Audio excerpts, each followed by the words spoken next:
دا زمونږ ایز پاکستاني زمونږ دپاره ډېر د شرم مقام دی چې یو ماشوم له موږ د پلار د ګناهونو سزا ورکوو. کوم ماشوم ته اوس ښکاري دغه ماشوم د پلار د غمه وفات شو. دغه ماشوم چې تاسو ته په سایډ باندې ښکاري، دغه ماشوم په هره لحظه کې په هر وخت کې د خپل پلار د دیدار ارمان کړی. په دغه بیمارۍ کې، په دغه هسپتال کې صرف او صرف د ده دغه یو ارمان و چې زه د پلار سره میلاو شم. خو افسوس چې د پلار سره دغه ملاقات په ژوند باندې ونه شو.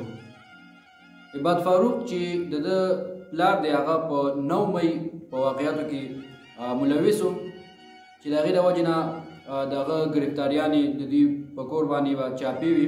د دغې د وجې نه دغه ماشوم ذهني بیمار شو او دغه باندې ډېر پریشر راغلی. دغې د وجې نه څو ورځې ده په هسپتال کې تېرې کړې او بیا ویل کېږي دا چې دغه ماشوم بیا کور ته راوستلی شو ځکه چې په هسپتال کې دغه نه داخلېدو.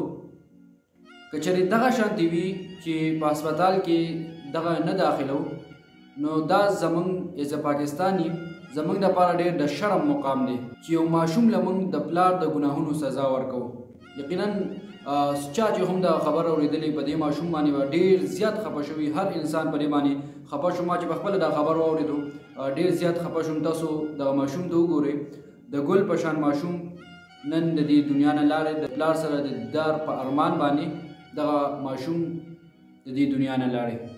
دلته یو پیغام هغه سیاسي کارکنانو ته هم ورکوم چې تاسو کم قدم اخلئ، کم څه کوئ د یو سیاسي لیډر دپاره، نو دې ورځې ته خیال کوئ چې هسې نه ستاسو د وجې ستاسو بچو ته بیا دغه سزا میلاویږي، او هسې نه خدای مکه ستاسو د وجې ستاسو بچي د دې دنیا نه ستاسو د دیدار په ارمان باندې ځي.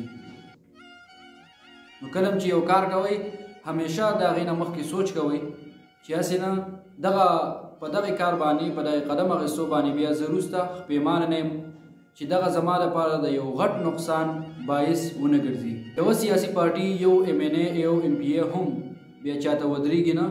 دغه غم صرف او صرف د عباد فاروق په کور باندې دی، په عباد فاروق باندې دی. الله تعالی دې دغه فیملی ته، دغه مور او پلار ته صبر جمیل ورکړي، او الله تعالی دې موږ ټولو ته عقل و شعور راکړي چې موږ د چا سره ظلم ونه کړو او نه څوک په موږ باندې ظلم وکړي.